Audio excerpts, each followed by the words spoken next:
I'm so glad to have you with us today. We are just so blessed to be able to do this show and to invite you into our lives and Yeah. into our, well, what we're doing now in our TV show is trying to make it more real, more honest, more where you'll be involved and see the heart that we have. We're gonna be using the Bible. We'll use Scripture, but I was thinking today how we need to use testimonies of what God's done and how the Scripture comes alive in real time in our lives. And we started a series on love, and the last time we talked about how to love the unlovable Yeah. and what that looked like and how to operate in that. And today we want to talk a little bit more about how the love of God works in marriage. And what a difficult area to explain love. What does that look like? So many people have so many different opinions of how that works, how it looks. How do you love somebody? How do you Right. show love and keep up the relationships and all? And I'm gonna share a little quick story because I love my wife. I mean, we've just been madly in love for forever. It seemed like. But years ago, I had a company that went out of business. The economy dropped in Houston, and boy, money was tight. And we'd started to build a building, but then when the economy crashed, we didn't have any money. And I was praying one day what God wanted me to do, and He said, "I want you to go out back where you were going to build that building. We had an acre we were going to build this shop on." And He said, "I want you to go ahead and clear the land and cut the trees down and the bushes and dig the holes and get prepared." He said, "What will it cost you to do that?" And I said, "Well, that won't cost anything." He said, "Well, you don't need any money now. You just need to go and do it." And so I went out back and started cutting a tree down, and the next day I walked out back, and my wife, we had four kids at the house, and my wife looked at me and says, "What are you doing?" I said, "Well, I'm going out and digging. I'm getting ready for the building." She says, "Well, how's that going to pay the bill?" Yeah. And I said, "Well, God didn't tell me that part. He told me to go dig. He didn't tell me how it was going to work out. He just said, go get it ready for the building." And she said, "Well, aren't you going to look for a job?" And I said, "No, I'm going to do what God said. I'm going to go dig." And so I went out and started clearing. And the next day I went out. Wife says, "What are you going to do today?" I said, "Went out and prepare the land." And about the fourth or fifth day, she's like, "How are we going to pay that? What are you going to do?" I said, "I'm going out back and dig." And it got more intent every day. By the end of the Sure. week, it was like, "I'm gonna dig." And she's like, "Well, you need to get a job." And we're like, we're at each other over this. And I'm like, "Man, I don't know what's going on, God." The one day I walked out back, maybe a little week or a little longer than a week. I walked out and he said, "What are you doing? You going to dig again?" I said, "Yes, I'm going." And I got out there and I'm digging this hole and I'm thinking, I'm gonna bury that woman. I am tired of digging, and she's fussing at me. And I know God told me something, and man, I'm just out there fussing and fussing about my wife. And I heard the Lord speak to my heart, and He said, "So is your relationship to your wife based on finances?" I'm like, "No. I mean, what's finances got to do with Right. the relationship?" He said, "Well, when you had money, y'all didn't talk to each other that way. So basically, your relationship's based on how much money you have, and the less money you have, the more you're going to argue, because that's how your relationships. That's where your love is. It's got to do with money." Man, I'm gonna tell you, God broke my heart Mm. that day. It was like, no, what have I done? What have we done? How have we allowed the world to get into our relationship by finances and emotions that should never happen? And I'll never forget. Just I started weeping out there in the backyard, and I went in and I apologized to Shelley, and she apologized, and we just knelt down by the bed there and just began to pray and ask God to forgive us that we allowed things to get in our life to affect our relationship, because the love of God not based on anything. God just loves. And He told me to love my wife as Yeah. Christ loved the church. and now thinking, how does Christ love the church? No matter what, Yeah. He just loves me. No matter Yeah. how good I am or how bad or how I failed, He just loved me. And so we just sat there and said, okay, what's happened is we've allowed things to get involved, and this happens in most marriages. Oh my goodness. Yeah. Money and finances and things going on around you get involved in the between the two people.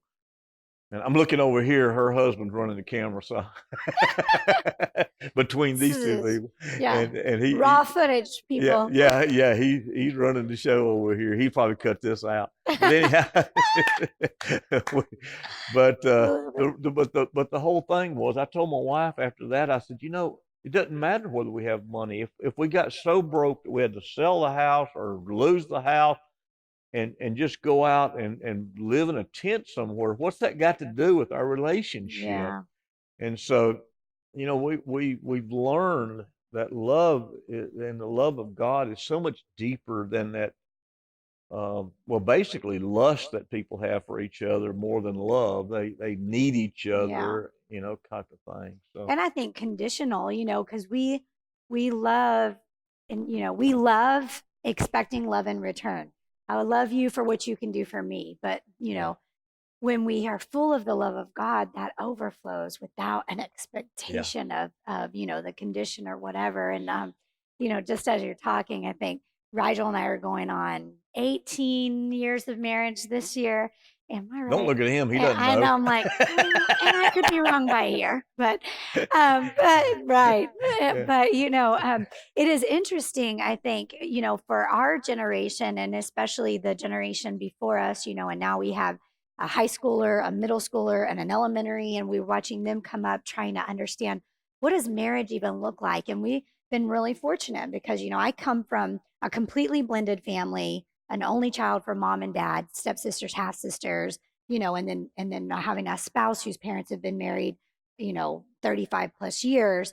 It's really interesting blending those dynamics and coming together. And I'm really grateful for, as you were sharing about you and Shelly, I'm thinking, I'm just grateful for people and friends like you and Shelly because I feel like it's so important for us. I know for Rigel and I, when it comes to finances, it's those same things like, whoa, if yeah, money's tight, we're mad or we're frustrated. We're not mad at each other, really, but that's what happens because yeah, the devil wants to come in and drive the wedge however he can, and we're in a season where our kids are all in these, definitive ages where it's just like such defining moments for them, a junior in high yeah, school, an eighth grader, and then, a fourth grader. And we're trying to cultivate them and teach them, how to live. And, so sometimes it's us trying to get on the same page and remembering what does real love say? What does God's love say? yeah, And even when we don't even agree on how we're handling that situation, are we going to come together and submit to each other and yeah, submit to God's way of yeah, raising kids? And so it is interesting in every single season, and then I think too, I'm thinking of the things that really, where we really have to lean in our marriage and go, no, it's love God and then love each other, and there are many times in our lives where we have to be reminded, no, our marriage is actually before our children, and yeah, let's reset here. And when we do that, it's amazing because it seems like what, and to me, sometimes I think it's just dumbfounding how much time and energy and distraction we allow the enemy to have, yeah, yeah, before we come back together and go, no, it doesn't matter. Doesn't matter if there's $1 in our bank account. It doesn't matter if our kids aren't choosing Jesus right now. What matters is that we are in covenant because two or more gathered asking anything. That's yeah, powerful, and yeah, so I love that this is a topic right now because I feel like we don't talk about it enough in the church, and I feel like God is calling us to lean in multi-generational to the ones before us. And I was just thinking, one of the things that has tangibly helped Rigel and I is that we have people in our life that we have said, no, we are going to listen to the people that have gone before us that we want to be like yeah, in their marriages. Who do we want to lean on? whether it's the you as in the Shelleys, and for us, it's Rigel's parents are definitely a huge sounding board for us. And I think that really has helped us because there's times where I'm like, I don't know what to do with him, or I don't know what to do with her, or whatever. Yeah. And Yeah. we have to have a safe place where we can go and say, not only are we, submitting this relationship to the Lord, which was an example that you shared, but also like, help, I need help. I don't know what to do. We're having to face a lot of things these days in marriage that I'm sure they might have been on the table, but they weren't in the forefront necessarily, blatant assignment against marriage, Yeah. really, Yeah. Yeah. that we're having to face. And also now we're coming into a season of having to teach that to our kids quickly, of what do you want marriage to look like? What are you for? What does that look like? And so I think, just for anyone watching, just it's really important that Jesus is the center of our marriage. And that, Yes.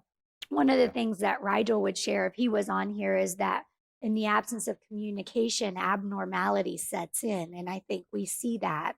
It's really easy for that wedge to be divided when you don't Sure. have the Sure. communication, and Jesus is a safe place for us. And so I think, the more that Jesus is the center, the more that we're able to come together and go, Right. I missed the boat, or I'm sorry, or it's not all your fault, or it's not all my fault, or whatever. What is Mm. the answer? And Yeah. so Yeah. Well, most people's love is pretty selfish right. and True self-centered. story. It's about me, Yeah.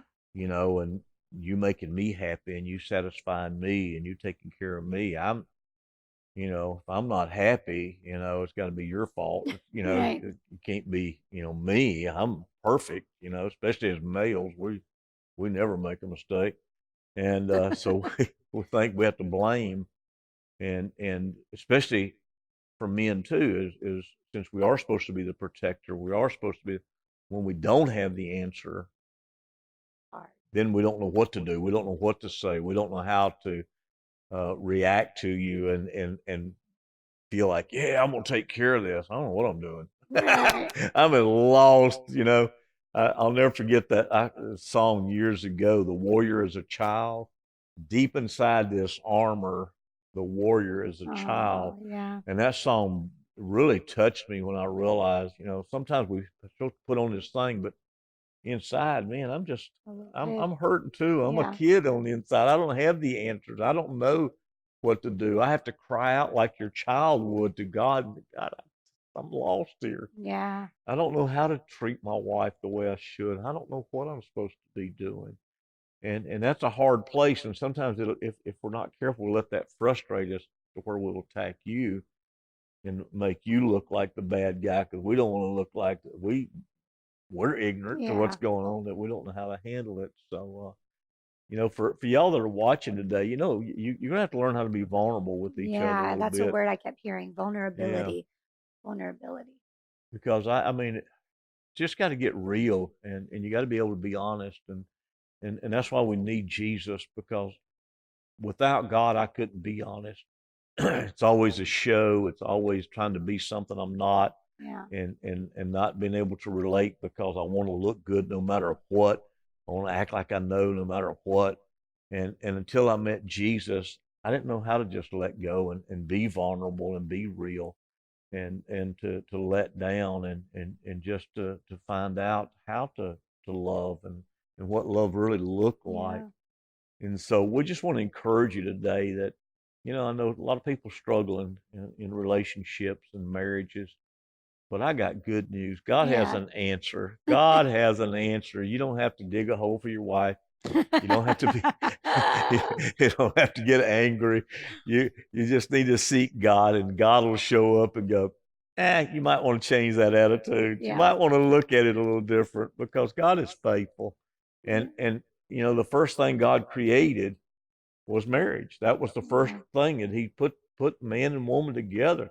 We were designed to have an incredible relationship, and that's why the enemy fights so hard Yeah. against marriages, because it's the institution that God set up, that a man and woman should live together in unity, and encourage each other, and partner together.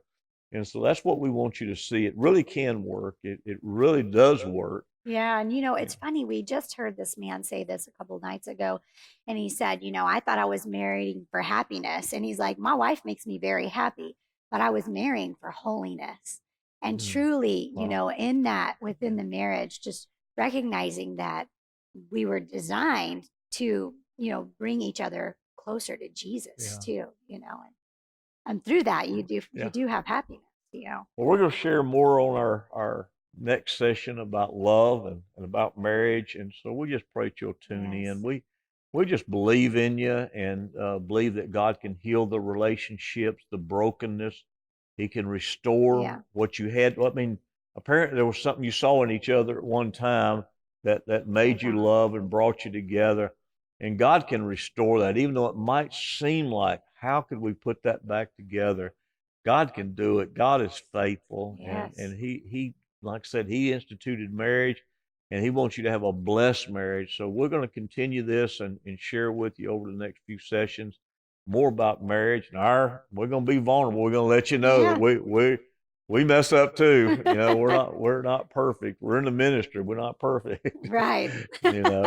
And so we love you and believe in you. Yes. And you can find us on all our social media avenues, YouTube, itw.tv. God bless you. We'll see you soon.